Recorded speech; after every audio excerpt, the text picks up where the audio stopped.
Hello guys, അസ്സാം വലൈക്കും. അപ്പോൾ നമുക്ക് ഇന്നത്തെ ലഞ്ച് കണ്ടാലോ. അപ്പോൾ ഇന്ന് വാപ്പാടെ ഫ്രണ്ടിൻ്റെ മോൻ്റെ മാരേജ് ആയിരുന്നു.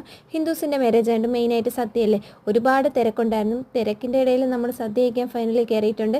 അങ്ങനെ നല്ല പരിപ്പൊക്കെ കൂട്ടി ആദ്യം കഴിച്ചിട്ടുണ്ടായിരുന്നു. പിന്നെ സോയാബീൻ പച്ചടി, കിച്ചടി, അങ്ങനെ കുറേ എന്തൊക്കെ കറി ഉണ്ടായിരുന്നു. തീയൽ, അങ്ങനെ അച്ചാറും പരിപ്പും കൂടെ ഒക്കെ കൂട്ടി ഞങ്ങൾ കഴിച്ചു.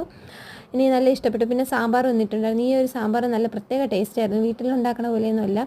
പിന്നെ അതിന് ശേഷം പായസം, അടപ്രഥമൻ, ശർക്കര പായസം, പിന്നെ വൈറ്റ് കളർ പായസം, ബോളി, അങ്ങനെ കുറേ സംഭവമൊക്കെ ഉണ്ടായിരുന്നു. അതൊക്കെ കഴിച്ചു. പിന്നെ കുറേ സാധനങ്ങൾ ഞാൻ തൊട്ടിട്ടില്ല, എനിക്കെന്തോ ഇഷ്ടമല്ല ചില കറികളൊന്നും. അങ്ങനെ ഇതൊക്കെ കഴിച്ച് ഉമ്മ ഇപ്പുറത്തിരുന്ന് കഴിക്കുന്നുണ്ട്. പിന്നെ ഇടയിൽ മോരും രസവും കൂടെ ജസ്റ്റ് ഇങ്ങനെ കുടിക്കാനായിട്ട് മേടിച്ചിട്ടുണ്ടായിരുന്നു. അങ്ങനെ ഫുഡൊക്കെ കഴിച്ച് നമ്മൾ ഇറങ്ങിയിട്ടുണ്ടായിരുന്നു. നല്ല അടിപൊളി സദ്യയായിരുന്നു ഗൈസ്. പിന്നെ വൈകിട്ട് വീട്ടിൽ വന്നിട്ട് ചായ ഒഴിച്ചിട്ടുണ്ടായിരുന്നു. പിന്നെ നൈറ്റ് ഒറട്ടിയും ചിക്കൻ ഫ്രൈയും കൂടെ കഴിച്ചപ്പോൾ ഇത്രയുള്ള വീഡിയോ ഇഷ്ടമെങ്കിൽ channel like, share and subscribe. By.